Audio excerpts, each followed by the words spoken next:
내려오고 난로는 아래에다 설치해야 위로 이렇게 올라가면서 따뜻해지겠죠? 대류가 이렇게 일어날 거고요. 차가운 공기는 내려왔다가 이게 따뜻해지면 또 올라가겠죠? 이런 식으로 대류를 이용해서 이렇게 냉난방 기구를 설치하는 위치를 잘 잡아주어야 합니다.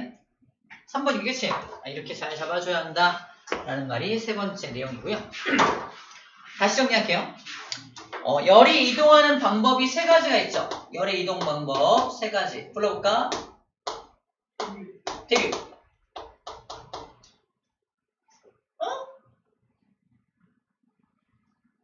너무 쉬워서 얘기 안 하는 거지? 복사. 1번. 전도. 근데 전도하고 대류는 뭐가 필요하다?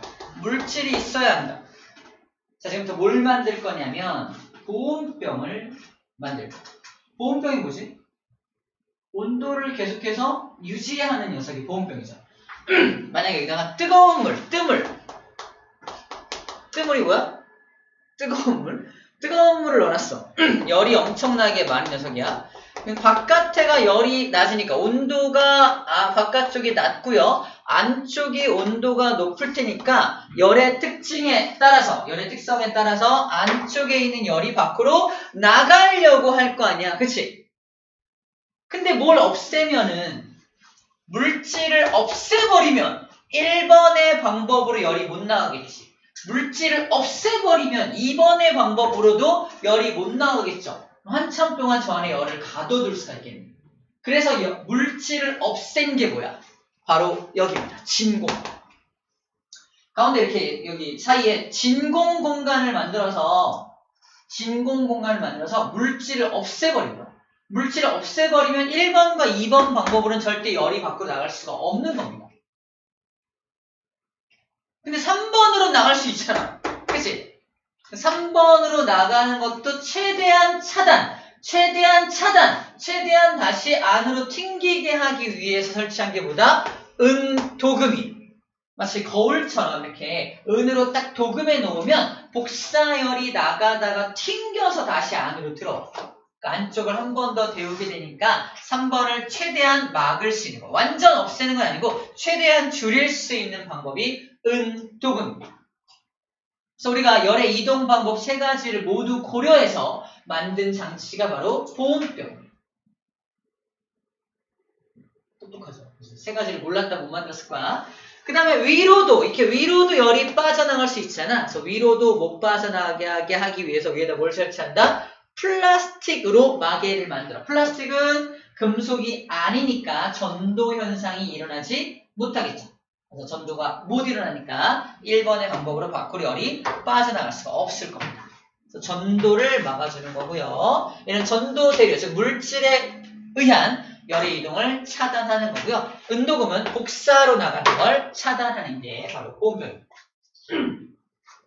와, 우리가 배웠던 세 가지를 모두 차단하게끔 잘 설계된 게 보온병이구나 라고 생각해 주면 되겠네요.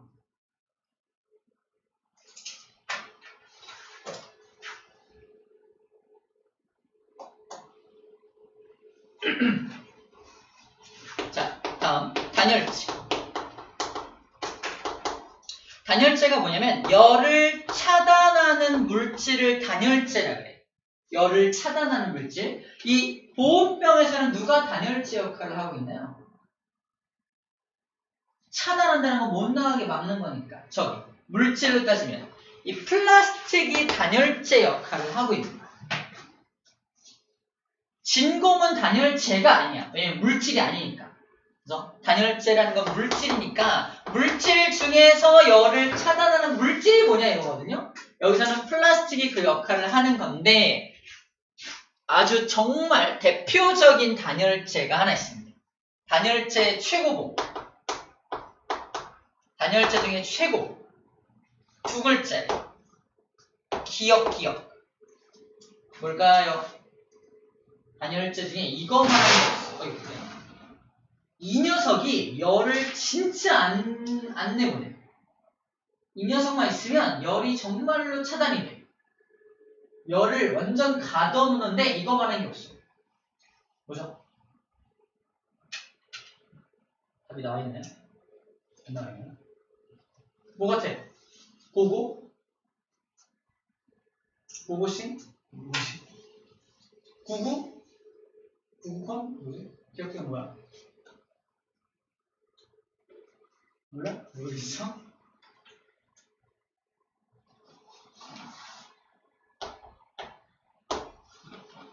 공기. 자, 상상하세요. 겨울이야. 한겨울이야. 우리 무슨 옷 입죠? 겨울에? 파카? 오리털 파카? 패딩? 이런 거 있잖아. 그거 입으면 왜 따뜻한가요? 오리털 때문에? 걔 두껍잖아, 이렇게. 오리털이든 솜이든 걔 때문에 공기를 이렇게 머금고 있는 거야. 그럼 내 몸 안에 있는 열이 공기 때문에 밖으로 나가 못 나가? 못 나갑니다. 그 안에 머물러 있는 거예요. 왜? 머물러 있는 거야. 그래서 따뜻함을 유지하는 겁니다. 공기를 입고 있는 공기를 입고 있는 거야.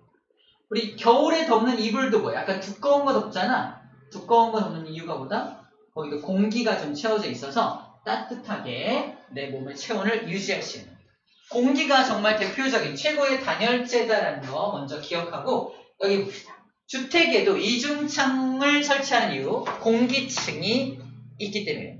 자, 이중창은 창이 2개, 유리를 2개를 설치해서 이중창을 만들거든. 왜 굳이 이중으로 할까? 잘 깨지지 말라고?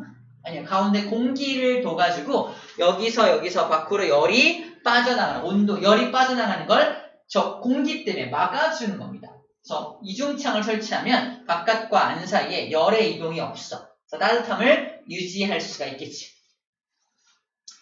벽과 벽 사이에 스타이로폼도 보면 스타이로폼 사이에 여기 공간, 이런 공간들이 뭐야? 공기가 차 있는 공간이에요. 스타이로폼 이것도 공기를 이용한 대표적인 단열재라고 볼 수가 있습니다. 자, 공기입니다. 포인트 공기. 공기가 전도에 의한 열의 이동을 차단합니다. 이중창이든 스타이로폼이든 다 공기가 키워드야. 공기를 집어넣어서 열의 이동을 막아주는 장치들입니다. 단열재가 공기가 중요하구나 라고 말하고 있는 거예요. 오케이. 자, 이런 단열을 이용한 장치들 한번 정리할게요. 아이스박스, 스타이로폼 이용해서 아이스박스 만들거든요. 그래서 공기를 이용해서 아이스박스 만든 거야. 아이스박스는 밖에서 안으로 열이 들어가지 못하게 스타이로폼으로 막아놓은 겁니다. 그래서 안에가 시원하게 유지되는 거죠. 소방관의 방열복, 이거는 신소재입니다. 이 소재는 방열복은 열을 차단하는 약간 은도금 같은 그런 방열복이야. 열을 차단해주는 그런 신소재를 이용한 거고요. 방한복, 이건 방한이 뭐야? 막는다. 차가운 걸 막아주는 거. 우리 아까 패딩 같은 거 말하는 거야. 공기를 많이 포함하고 있는 솜이나 오리털이나 이런 걸 넣어가지고 방한복을 만드는 겁니다. 또는 얇은 옷을 여러 벌 겹쳐 입어. 하나, 둘, 셋, 10개를 겹쳐 입었어. 얇은 옷과 얇은 옷 사이에 뭐가 생겨? 공기층이 생기는 거야. 그래서 얇은 옷을 여러 겹 겹쳐 입어도 굉장히 따뜻함을 느낄 수가 있습니다. 자, 우리 집에 커튼을 설치하거나 카펫, 담요 같은 거 깔아둬도 커튼 설치하면 여기도 빠져나가는 열을 좀 막아줄 수 있겠죠? 자, 이런 것들도 도움이 된다라고 정리해주고 있는 겁니다. 단열로 저런 것들을 이용한다. 오케이, 마지막입니다. 열 평형.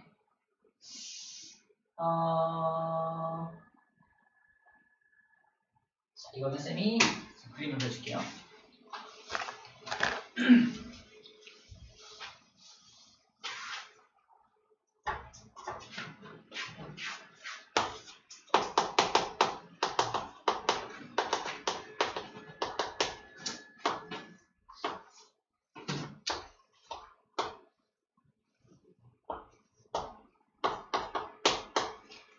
A라는 물체와 B라는 물체를 접촉시켜 놨습니다.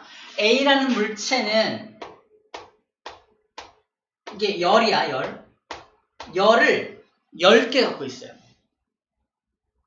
열을 10개 가지고 있어요. B는 열을 4개만 가지고 있습니다. 둘의 질량은 같아요. 둘의 질량. 둘의 질량은 둘이 같다고 봤을 때 A가 더 열이 많죠. 열이 많을수록 뭐가 높다? 수치화한 그거. 온도가 높겠죠. 그래서 온도를 따져봤더니 얘는 온도가 100도씨야. 열이 10개면 100도씨. 열이 4개밖에 없으니까 몇 도씨?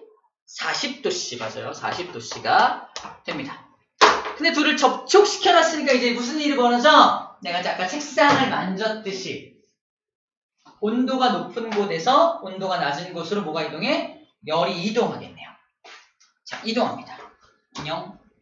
하나가 슝 이동해요. 얘는 9개만 남고 얘는 5개 됐지. 온도가 변합니다. 얘는 몇 도로 변해? 90도씨. 얘는요. 50도씨로 온도가 변하는 거예요. 아직도 온도가 높죠? 또 이동합니다. 또 슝 이동하면요. 사라져요. 몇 도? 80도씨. 얘는 몇 도? 60도씨가 되겠죠. 아직도 온도가 높죠? 또 이동합니다. 하나 또 슝 이동하면 몇 도? 70도씨. 얘도 우와 70도씨. 같아졌어. 온도가 똑같아. 그럼 더 이상 열이 이동해 안 해? 안 합니다. 열이 이동하지 않아. 열이 이동하지 않는 이 상태를 뭐라고 한다? 열이 뭘 이루었다? 평형을 이루었다. 열 평형을 이루었다. 라고 표현합니다. 열이 평형 상태다. 온도가 같아진 저 상태를 열 평형 상태다. 라고 말하고 열의 이동은 더 이상 없습니다. 열의 이동은 더 이상 없습니다. 그렇겠죠?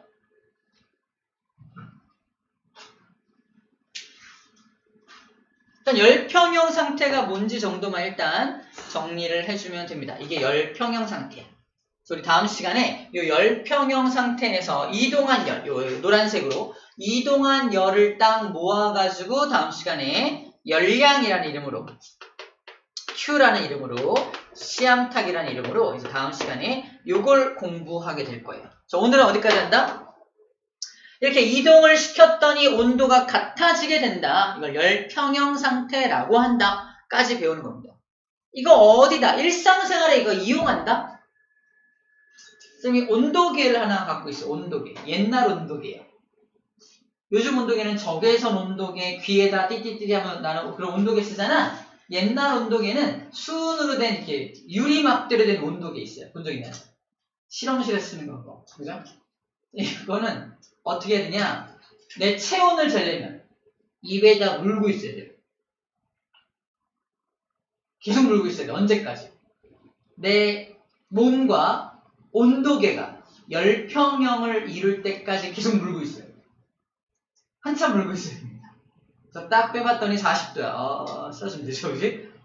굉장히 열평형을 이용한 첫 번째 기구가 뭐다? 온도계가 열평형을 이용한 기구인 거예요. 원래는 요즘은 좀 다른 방법으로 쓰지만 옛날에는 열평형을 이용해서 온도계를 이제 썼다라는 거고. 두 번째, 집에 있는 냉장고. 냉장고도 열평형을 이용한 기구입니다. 냉장실의 온도가 한 4도씨 정도로 맞춰요. 냉장실. 거기 냉장실에다가 음식들을 다 넣어 놓으면 거기 있는 모든 음식이 다 4도로 맞춰지는 거예요. 자, 내가 지금 집어넣은 음식이 100도짜리 음식이야. 이제 막 펄펄 끓였어. 냉장실에 집어넣으면 몇 도가 돼? 100도가 계속 얘한테 열을 뺏길 거 아니야? 계속 열을 뺏기다가 몇 도까지? 같은 4도가 될 때까지 뺏기는 거야. 냉장고 입장에서 100도짜리 음식이 자기한테 열을 주면은 내가 온도가 올라갈까, 냉장고는? 그 열을 밖으로 다 빼버려요. 계속 4도를 유지하는 장치가 냉장고인 거야. 그래서 4도니까 제가 계속 열을 줄 거 아니야. 몇 도가 될 때까지? 저 자식이 4도가 될 때까지 계속 온도를 떨어뜨려주는 장치가 냉장고입니다. 그래서 냉장실은 4도로 열평형을 맞춰주는 장치고요. 냉동실은요. 일반적으로 영하 18도, 심한 집은 영하 20도로 맞춰놔요. 그래서 그 안에 들어있는 모든 물체는 다 몇 도가 된다? 영하 18도 또는 영하 20도로 다 떨어지는 겁니다. 열평형을 이룬 장치예요. 냉장고가 대표적인 열평형을 이용한 기구다라는 것도 함께 기억하면 좋겠네요. 한약 먹으면 한약, 그러니까 이런 진공팩에 들면 한약. 이거 먹을 때 차가운 상태로 그냥 먹지 않죠. 엄마가 뜨거운 물에다가 잠깐 담갔다 주시죠. 안 먹어봤네. 거짓말. 안 먹어봤나요? 진짜? 뜨거운 물에 담가 놓으면 뜨거운 물에서 한약으로 뭐가 들어와? 열이 들어가면서 한약이 좀 따뜻해질 거 아니야? 열평형이 될 때까지 한참 담가 놓은 다음에 먹으면 좀 따뜻한 한약을 먹을 수가 있겠네요. 시장 가면은 생선 팔잖아. 이제는 좀 안 팔겠다. 그치? 생선을 팔 텐데 생선 어디다 올려놓은 줄 알아요? 얼음 위에다 이렇게 올려놓거든? 얼음의 온도하고 같은 열평형을 이루어서 신선하게 보관해서 신선하게 보관된 상태로 팔려고 이렇게 올려놓는 겁니다. 그래도 열평형을 이용한 것이다 라는 거예요. 자, 그림으로 잠깐 보여줄게요. 봐봐. 아이고, 제가 지워야겠다. 자, 온도가 높은 물체는 계속 온도가 떨어지겠죠. 온도가 떨어집니다. 자, 온도가 높았던 물체가 온도가 낮은 물체를 만나면 얘한테 열을 뺏기죠. 열을 뺏기니까 온도가 쭉 떨어질 거고요. 온도가 낮은 물체는 열을 받으니까 온도가 쭉 올라갈 겁니다. 그러다가 일정한 시간이 지나서 요때에 도달하게 되면은 이 온도가 쭉 떨어져서 요 온도, 온도가 올라가서 요 온도에 도착하겠죠. 요 온도가 바로 열평형에 도착한 온도가 되는 거고, 요 시간이 언제의 시간이 된다? 열평형에 도달한 시간이 되는 겁니다. 둘의 온도가 같아지게 되는 거죠. 온도가 같아지게 되는 겁니다. 그걸 열평형에 도달했다라고 표현하게 됩니다. 이 그래프에서 좀 이상한 거 없나요? 얘는 온도가 이만큼 떨어졌고, 얘는 온도가 이만큼 올라갔죠. 이상해요, 지금. 아까는 쌤이 그렸던 거, A가 100도에서 70도로 떨어졌고요. B는 40도에서 70도로 올라갔죠. 얘도 30도 변했고, 얘도 30도 변했잖아. 온도 변화가 똑같았어. 왜? 둘이 뭐가 같다는 전제에 쌤이? 변화? 둘의 질량이 같다는 전제 하에서는 온도 변화량이 똑같아. 근데 온도 변화가 다르죠? 온도가 더 많이 변한 녀석이 뭐다? 질량이 작은 녀석이야. 온도가 조금밖에 안 올라간 건 질량이 큰 녀석이란 뜻입니다. 질량이 크니까 똑같은 열을 받더라도 온도가 조금밖에 안 올라가는 거야. 뜨거운 물체는 질량이 작으니까 열을 뺏기면 온도가 쭉 떨어지는 거지. 이게 질량 차이 때문에 저런 그래프의 차이가 보인다는 것도 예상할 수 있어야 합니다. 오케이. 자, 이렇게 하면 열평형까지 잘 정리를 했습니다. 문제 풀어봅시다.